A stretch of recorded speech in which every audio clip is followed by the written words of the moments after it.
Hello students, welcome to current affairs video for the day. Today we'll be looking at current affairs from different topics which are important from the point of view of which between these are. So today we start Rampur and the Narsingpur districts of Madhya Pradesh. Okay, what is the area? Surface. The area is approximately 1197 square kilometers. When was this established? This wildlife sanctuary was established in 1975. And as I said, what type of protection area is already in the wildlife sanctuary? ठीक है?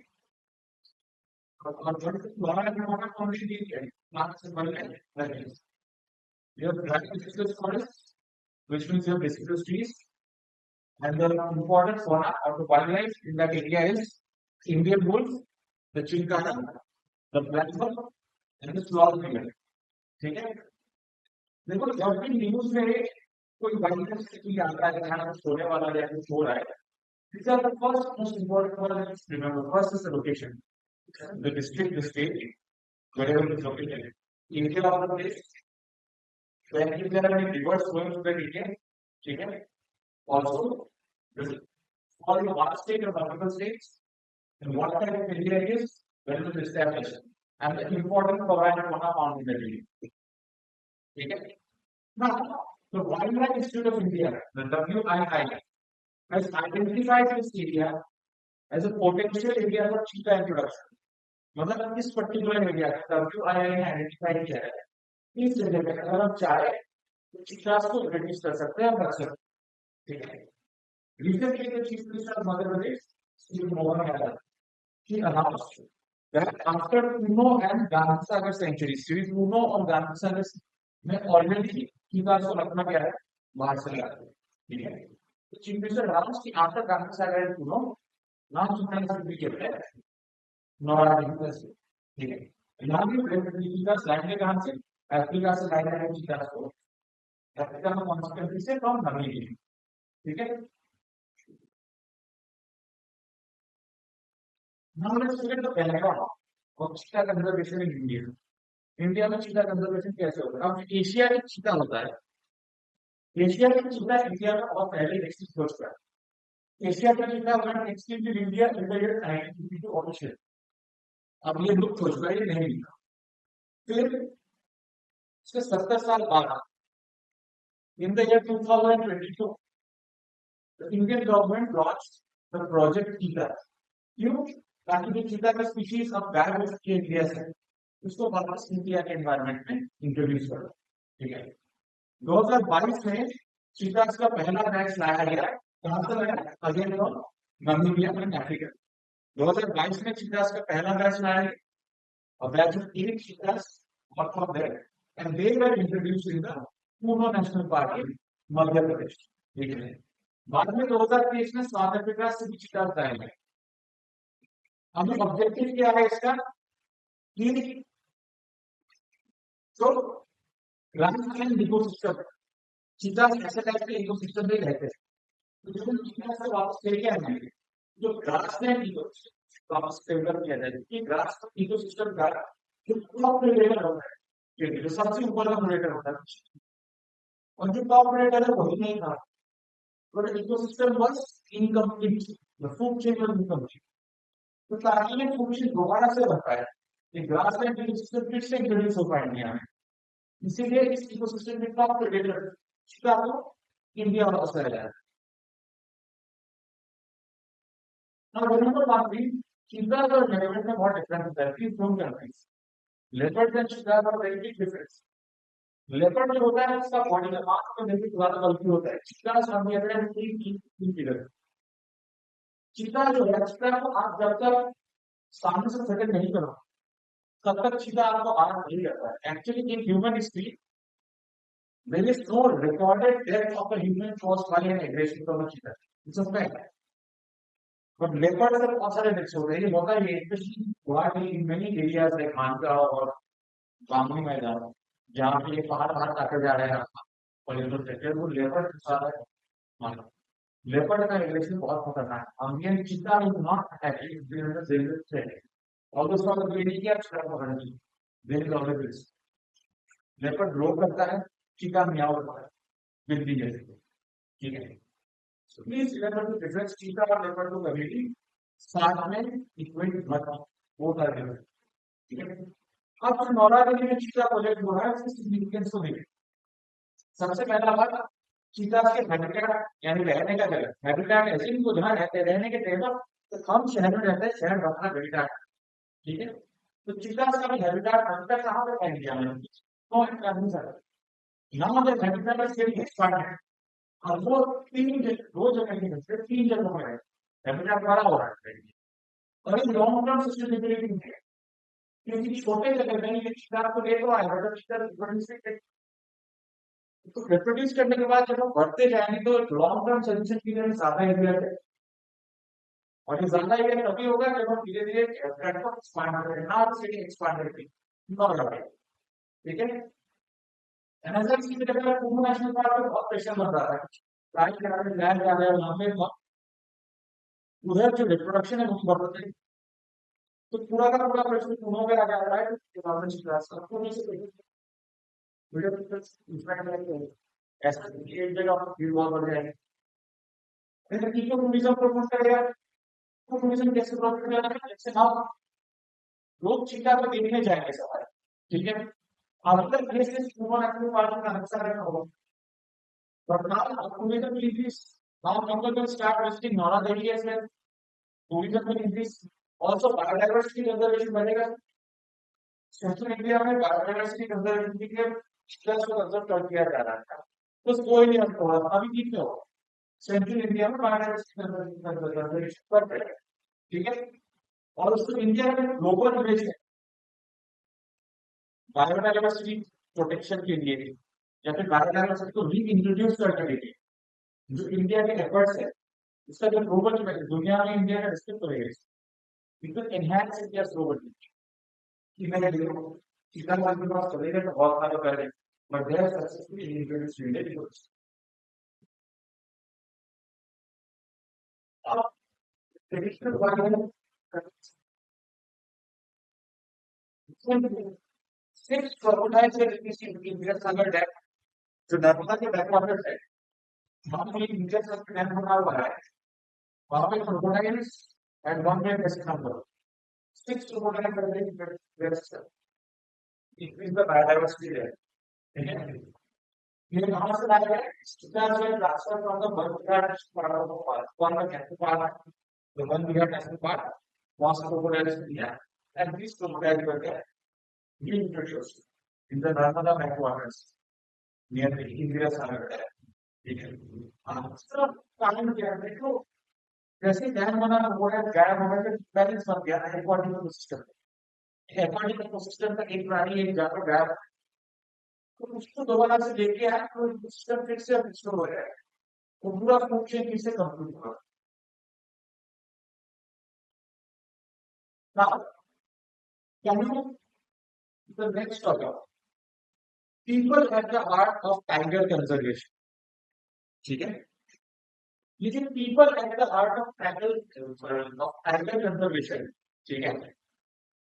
This thing was released by the Union Ministry of Tribal Affairs. Tribal Affairs are essential center है union government में, where it's particular. और इसका purpose क्या है, shift from forest conservation to existence conservation model। देखो अभी तक ये था कंजर्वेशन का तरीका कि जो लोकल कम्युनिटीज है वही मेन पार्ट प्ले करते हैं टाइगर कंजर्वेशन में, जहां पर टाइगर रह रहे हैं आसपास local community, but then fortress conservation कि हमने अपने जगह को फोर्ट्रेस बना कर छोड़ दिया है, हम अपने आप कंजर्व करते हैं, टाइगर नीचे निकाला जाए, ठीक है। कोई इधर से आके तो काटता कोई इधर से चला गया तो टाइगर खा जाए, ठीक है। इसलिए कि फोर्ट्रेस कंजर्वेशन का नाम उसको को एग्जिस्टिंग कंजर्वेशन देखना है। Both the groups, the tribal communities, the local communities that stay in those areas will try to peacefully coexist with the tiger population. This will have a coexistence nature of both of them. दोनों साथ में रहेंगे, दोनों एक दूसरे को harm करेंगे, and as a result, privacy की जान खतरे में नहीं मिलेगी, और जो टाइगर है वो भी कंजर्व होता है। अब जो फॉरेस्ट ड्वेलर्स है जो जंगल में रहने वाले ट्राइब्स थे, उनको अभी तक इंडिविजुअल टाइप का ट्रीट किया जाता है कि यार ये टाइगर के एरिया में इंप्रूव कर रहे हैं and they are being a threat to the tiger problem.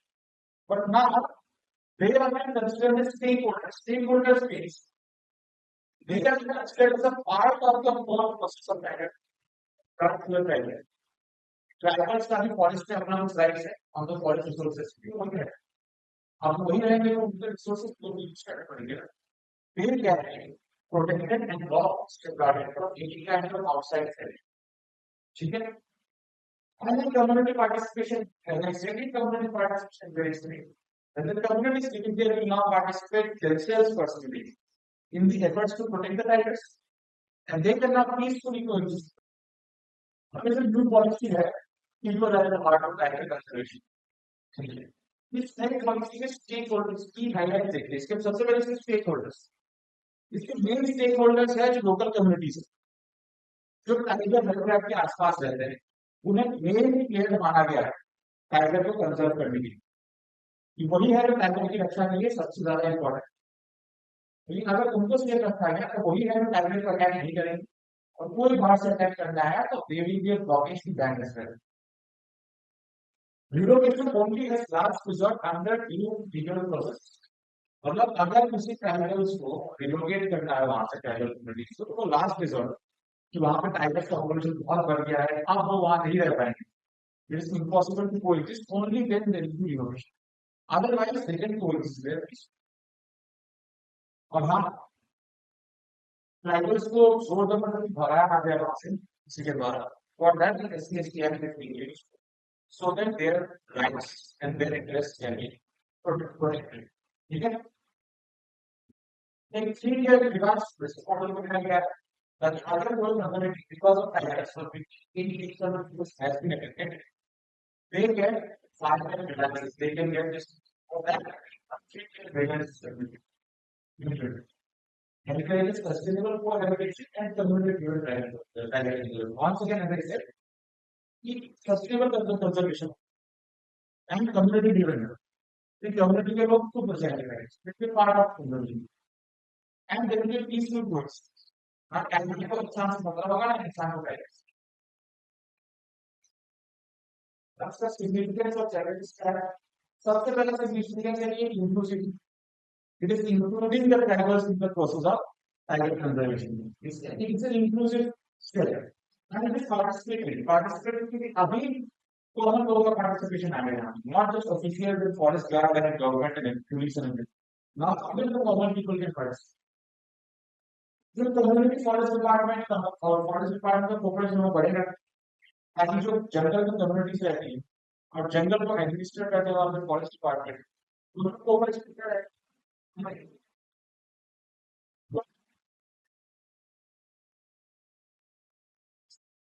under the FRA 6 forest culture है that must be protected तो challenges क्या है तो bureaucratic resistance है bureaucratic resistance जैसे एरिया में bureaucratic हम अक्सर होंगे उनका कैसा होता है अगर that unmet bureaucratic है कुछ सेटलमेंट होगा नहीं होगा और imbalance of travel में रहता है इससे पॉलिसी सिस्टम में इकोनॉमिक फर्क है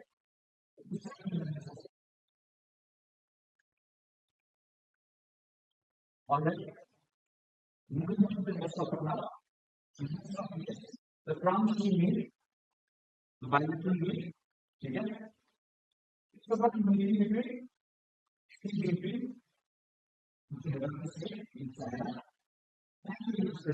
गवर्नमेंट ठीक है देखो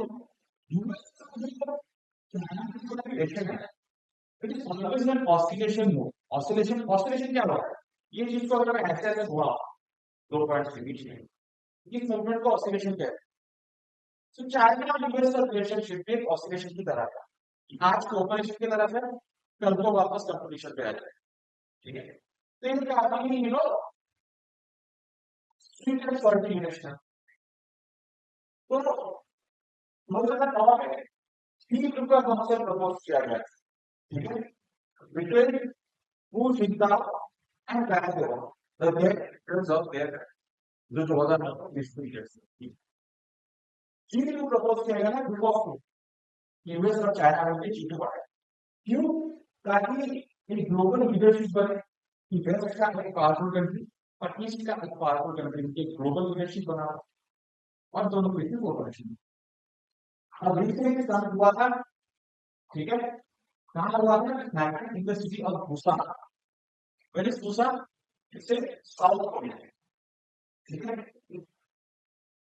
अब मुझे अगर इसमें यूएस चाइना बहुत ज्यादा टेंस लगा रहा था, ट्रेड में US is getting more competitive and more salty trade for the countries.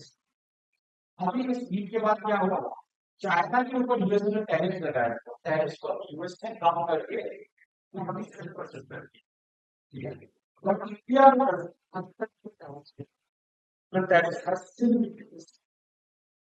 ठीक है, और चीनू का आइडिया प्रपोज किया गया है, वो नहीं पाया था, वो चीनू के आइडिया में फ्रेमवर्क बनाने के लिए एक पॉसिबल डिस्कशन, चीनू का फ्रेमवर्क का पॉसिबिलिटी क्या है भैया,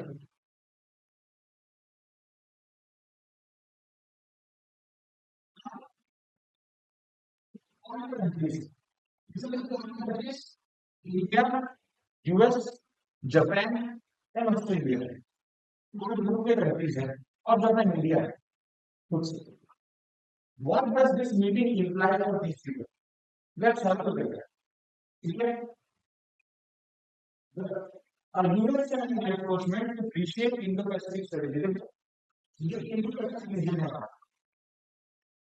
उसकी particular geopolitical strategy साथ में चलनी है। China has a very big play in the whole Indo-Pacific region. अब जैसे चाइना का रिलेशन यूएस के साथ कभी बदल जाता है, तो Indo-Pacific strategy पे भी एक असर पड़ता है।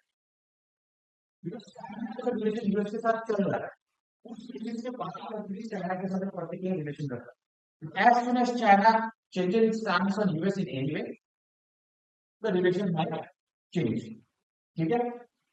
Plus India US quad group, they are having a pretty good momentum currently. ये चाइना साथ में कोऑपरेट करके बहुत डेवलप करेगा। As we know, China has differences with India, even to a certain extent it has differences with Japan and Australia as well. और US इन तीनों के साथ ग्रुप बनाकर बैठा है, ये जैसे चाइना के साथ रिलेशन थोड़ी बेटर करेगा, you can know for sure कि यूएस का फिर यहाँ because other countries don't like China specially, ठीक है, इवन क्वाड का काम ही बहुत पूरा हो सकता है बिकॉज चाइना यूएस के साथ ऐसे नेगोशिएट करेगा कि उसके इंटरेस्ट सर्व हो, चाइना के इंटरेस्ट सर्व होगा तो इन कंट्रीज को लॉसेस, तो क्वाड का काम होगा स्लो। इंडिया का सारे tariffs make it best competitive versus China, अब इंडिया का टैरिफ 50%, चाइना ने 47% कर दिया है, तो चाइना में ऑफकोर्स प्रोडक्ट्स का प्राइस कम हो जाएगा, 3% कम रहेगा इंडिया से, तो 53% का डिफरेंस, तो उससे क्या होगा, इंडिया के चीजें कॉस्टली रह जाएंगे, चाइना का थोड़ा सस्ता हो जाएगा। So this might lead to India becoming less competitive, क्योंकि जैसे इंडिया 3% ज्यादा प्राइस ऑफर करता है, इंडिया कंपटीशन में पीछे हो जाएगा, मार्केट जो सस्ता है चाइना वो कंपटीशन में आगे चला जाएगा। और हमारे FDA ministry of external affairs का पोजीशन क्या है इस पूरे जगह पे, they will be maintaining strategic autonomy and balanced diplomacy, and India के जो अभी तक पॉलिसीज हैं देश के लिए हम दोनों साइड पे बैलेंस अप्रोच रखेंगे and we will work simply through diplomacy and strategy. यहाँ पे कहीं पे कोई झगड़ा एग्रेशन डिस्प्यूट हम किसी में नहीं आए, और इंडिया ने बोला है ठीक है यूएस को करना है, चाइना के साथ जो करना है करे, we from our side will try to concentrate on the Indo Pacific region, हम ट्राई करेंगे इंडो पैसिफिक रीजन को कैसे डिस्पाइट चाइना स्ट्रेटजी हम कैसे इंडो पैसिफिक रीजन को स्ट्रॉन्ग रखें। Alright, moving on to the next topic now. The next topic is India gets a 6-month waiver for Iraq Chabahar port, ठीक है। अब ये चबाहार पोर्ट कहाँ पे है, Chabahar port situated in Iraq,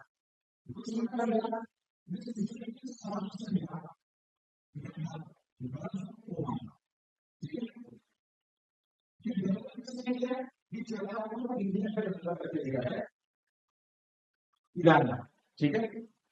And it was developed under the 2005 agreement between India and Iran. इस code को शहीद बेहस्ती कोड भी बोला जाता है, ठीक है। अब इससे इंडिया को फायदा क्या होगा? देखो, इंडिया जब भी मिडिल ईस्ट से ट्रेड करता है, अगर मैप देखोगे तो बीच में पाकिस्तान आ जाता है, और एक पाकिस्तान इंडिया को पाकिस्तान देता है वहां से,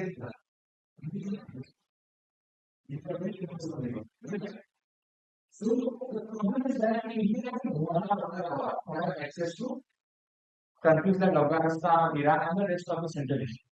But अभी जैसे ये कोड बन जाएगा, इंडिया पाकिस्तान को बाईपास करके सीधा ईरान के थ्रू अफगानिस्तान में एक्सेस पा सकता है, और बाकी के सेंट्रल एशियन कंट्रीज में भी एक्सेस पा सकता है, ठीक है।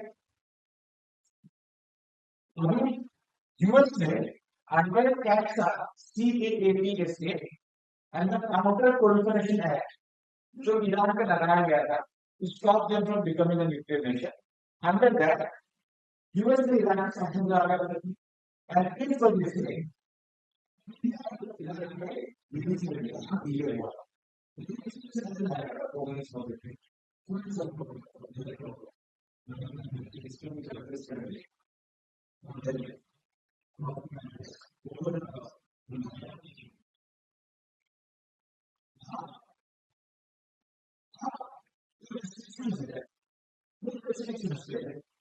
वेबर मतलब थोड़ा हल्का अपन ब्रांड है, वेबर ऐसे लिखे से लिटिल बिट ऑफ रहा, लिटिल बिट ऑफ ब्रिटिश ऐसे ब्रांड है, इससे क्या होगा? 6 मंथ के लिए ऑपरेशन करने को मिल जाएगा।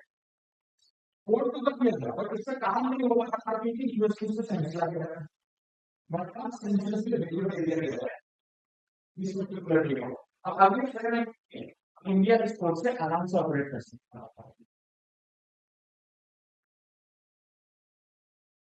मतलब स्ट्रेटेजिक इंपॉर्टेंस देखते हैं, तो ह्यूमैनिटेरियन इंपॉर्टेंस भी देखते हैं। पाकिस्तान में जो गदर कोर्ट है, it was developed by China under the CPEC, China policy, China Pakistan Economic Corridor CPEC। मतलब चाइना और पाकिस्तान ने बना दिया गदर है, सॉरी गदर कोर्ट। अब गदर कोर्ट बनाने की वजह से पाकिस्तान को एक इजी एक्सेस मिल गया for trade and relations with Afghanistan and other central Asia, और चाइना का यहाँ पे इन्फ्लुएंस है। अब जैसे इंडिया ईरान कोर्ट बना करता है, वो पाकिस्तान के गदर कोर्ट को काउंटर बैलेंस करते हैं। Now people will have the option to go through India's court in Iran rather than going through Pakistan court. And actually many countries prefer that, because it's a given fact that countries who prefer relations with a country like India rather than Pakistan. It's they use corruption, military dictatorship, and revenue. India का जो international north south transport corridor, उसका एक बहुत important link बन जाएगा जो southern world है हमारा, उससे जो इंडिया नॉर्दर्न वर्ल्ड का जो नॉर्थ साउथ कॉरिडोर बना रहा है, इसका बहुत इंपॉर्टेंट एकदम मिडिल पॉइंट पे ईरान है, नियर सेंट्रल एशिया, एक इंपॉर्टेंट लिंक बन जाएगा। फिर अफगानिस्तान जैसे देश, अफगानिस्तान की relations are good with India currently, and people in Afghanistan are actually battling with a lot of problems, economic problems. उनको बचाने के लिए इंडिया वहां के लोगों को जो एसेंशियल्स होता है, बीट, मेडिसिन, ये सब सप्लाई करता है। अभी तक सप्लाई तो वेरी था, बिकॉज पाकिस्तान भी इसमें आ जाएगा, और now something Jawahar Court is there, India can easily send this aid to Afghanistan, and it will further strengthen our relations with Afghanistan, ठीक है। अब जैसे इंडिया ने ईरान में कोर्ट बना दिया, ये कोर्ट बस इंडिया ही यूज नहीं करेगा, ये कोर्ट ईरान भी यूज करेगा, इंडिया की वजह से ईरान का काम इजी हो गया। Because of this India Iran British का जो cooperation that become get better, और ये कैसे ही बेटर होगा कि इसका प्रेशर ईरान पे कम हो जाएगा, because now Iran has support from trading के they may not be as far as the US, but India has good stake in the global south. Plus जो यूरेशियन कनेक्टिविटी है, Eurasian मतलब Europe का जो Asia से connectivity, इसको तो कहते हैं। So through this Iran, you can go Pakistan other situation करते हैं से भी ग्रोथ पर ठीक है जैसे ये बहुत से नीचे ऑपरेट करेगा इंडिया के नाम से भी है access to not just India, all countries can now have a very good judicial review. And people have the option of not going to Pakistan. Okay? So this is why this is a very important point.